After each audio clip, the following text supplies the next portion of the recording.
Yo guys, what's up? It's WYKO, and I'm talking really low this time because I'm gonna be explaining the drop of Kali, the collaboration with NAEMS, and I don't want him to hear us explaining this because he might appear and you know what happened last time. It's very hard to work with him present, so let's just keep. Oh, hey, wal, ni vina.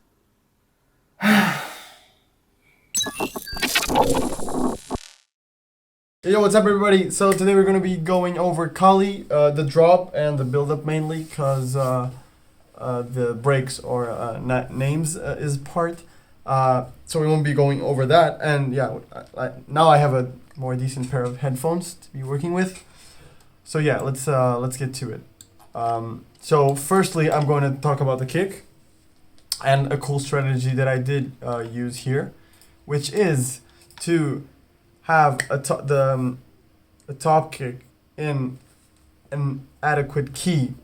What does that mean? It's like when you have like in Vengeance's sample packs case, you have a kick in many keys, right? So I like to have the top kick in a higher note, because when it is in a higher note, you feel the impact of the kick even more.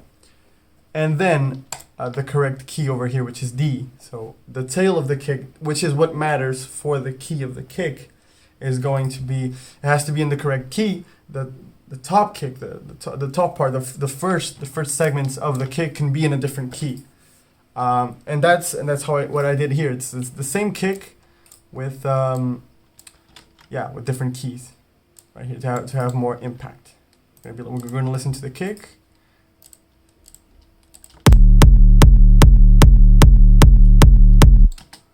Yeah. So what else did I do? I added a Psy-Trance kick, because what happens here is what gives the sensation of a very strong kick, for me, in my opinion, is the tail, yes, but especially the top kick. If the top kick has a lot of low end in the first milliseconds of the impact, the whole kick is gonna feel like it's crushing the whole song. So this is how it sounded like without the Psy-Trance kick.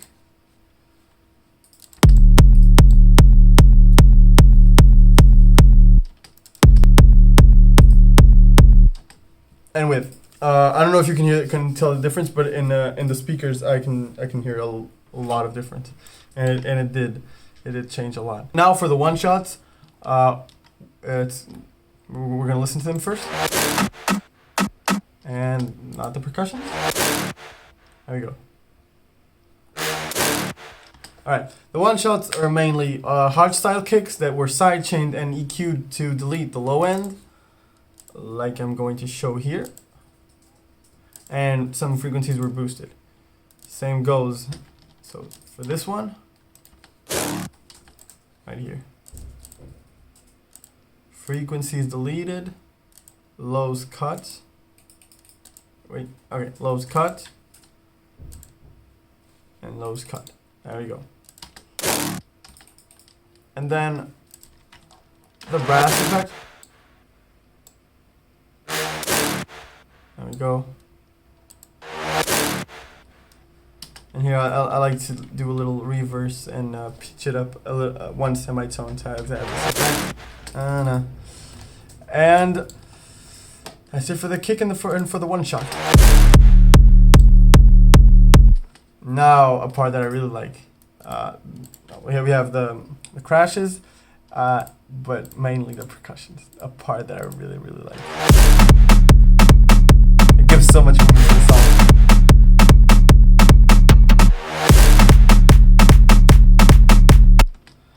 All right, in this case, you just need to search around and imagine like the exact percussions that you'd like to have sounding on your song, and just find a bunch of them and layer them the best way possible. There's no big secret for the percussions. I don't think I even EQ'd any of them. Yeah, I just messed around with the volumes. I'm going to solo each one.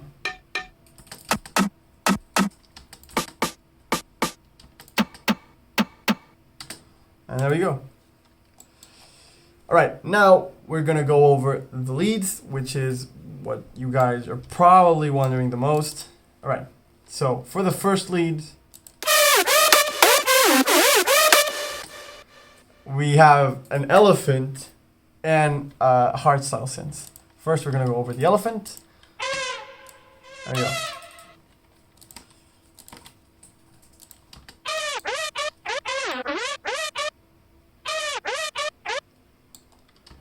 And with the sample being right here, I don't know. I still don't know how to say that. I'm gonna say polyphony. I don't know, polyphony. I don't know, polyphony. Okay, so I put the slide over here, so it would be not too fast, kind of fast in the pitch bend speed, and I added the note variations right here, like I always do. And let's see what happened. Wait.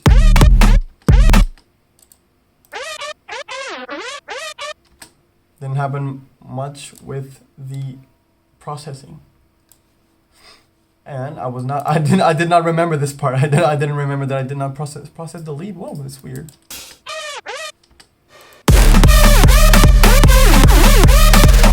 Ah, it's cool. All right. Good job, WYKO. So for the hardstyle leads, we have them layered right here.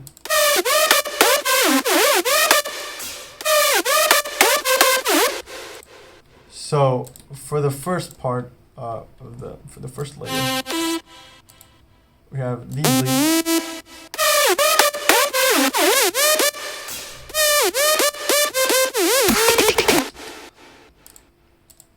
These are kind of the most like defining leads, like the center.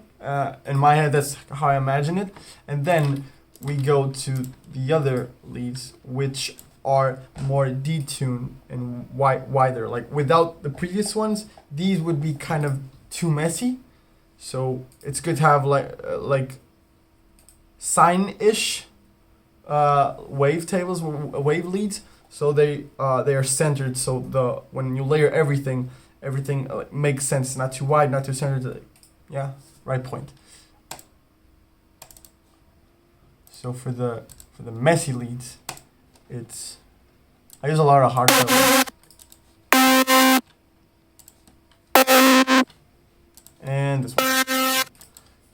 Everything put together.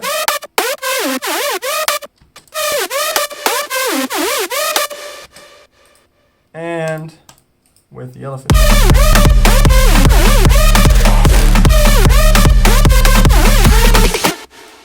I must have not processed it, not even put it in sidechain, because in certain cases, when you do sidechain, the lead kind of disappears. You know, the volume is so low that if you put in sidechain, every effect that the lead was putting on the surrounding elements disappears. So you need to choose wisely. Don't sidechain everything. It's starting to make sense what I did. All right, so for the second leads, now we're gonna go over the processing now for the second leads. Kickstart, EQ, boosting the highs, imager to make it wider, for it to fill out the stereo range, EQ, deleting the lows. Again, and Camel Crusher, the most important part. And since I compressed it so much, I decided to use Kickstart again on the leads. And there we have it. Now, for the Adana leads,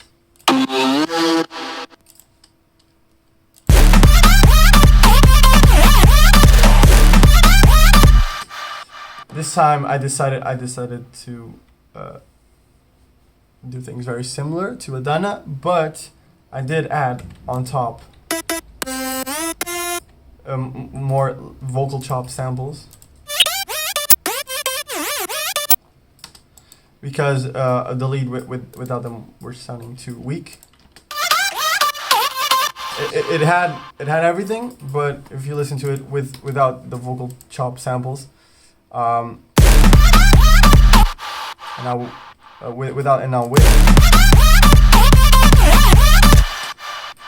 they're filling out some frequencies that needed to be filled.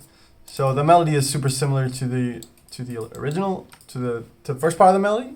This second part, super similar, but I did change a little part and added these high notes right here to give it the Adana effect that it usually does.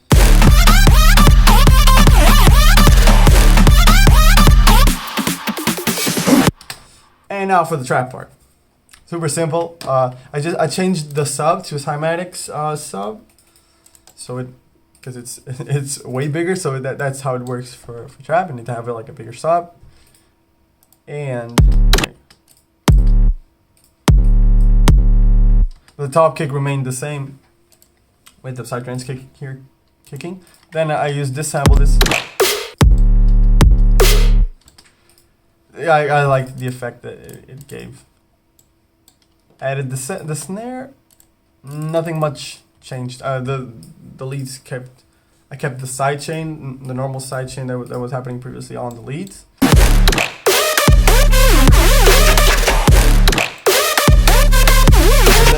And then it goes back to 4x4.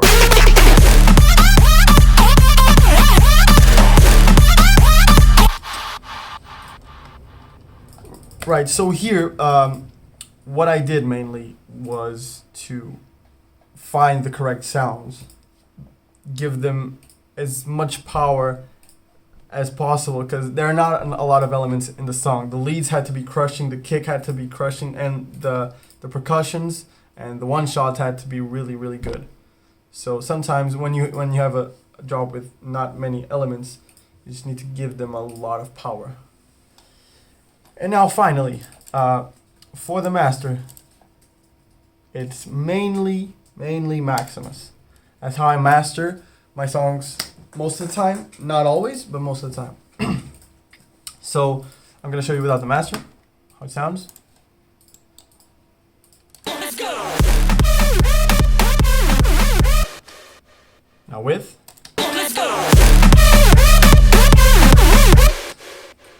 So the key here, how I think, is to mix the song as well as you can, so when it comes to the mastering part, you can mainly use that part to boost and not to fix, because it's very hard, in my opinion, to fix a song with mastering. Mastering is a very general approach to a song. Mixing in the mixer during the production phase, that's where you can actually do things well. So if you do it well on the mastering phase, you can just boost and boost and boost, and it's done. That's how I master. So the process is to go over to Maximus. Process to go over the Maximus saturation mode. I put it at 0% is the least saturation possible, and then over here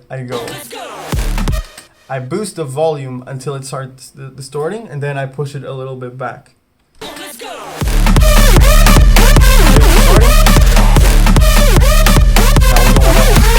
And now since we don't want to overdo it, we're going to push it back a little bit. Let's go.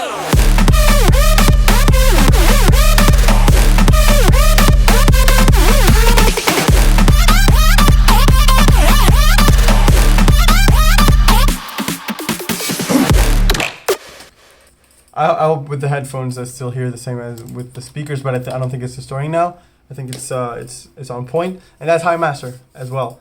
So that's it for the drop and some aspects on mastering. This was more of a theoretical video, but I used Kali as a good example of what I generally do. Okay, everybody. So I hope the video helped on a more theoretical approach on making the drops.